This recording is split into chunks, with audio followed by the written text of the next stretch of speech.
Hello everyone, it's me again. For today's video, it's all about cooking bami recipe. So, ito yung ingredients niya.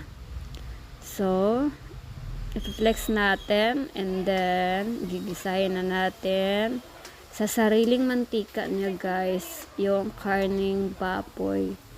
Dahil sa marami siyang mantika, kita naman natin, hindi na tayo maglalagay ng mantika. So, gigisahin na natin yung onions and garlic. After, lalagyan natin ng tubig. And, isusunod natin ang carrots. Ano lang siya guys, mabilis lang siya. Easy lang siya lutuin. So, after nito sa paghahalo, takpan natin para mabilis maluto ang carrots. And then naman, isusunod natin yung Baguio beans.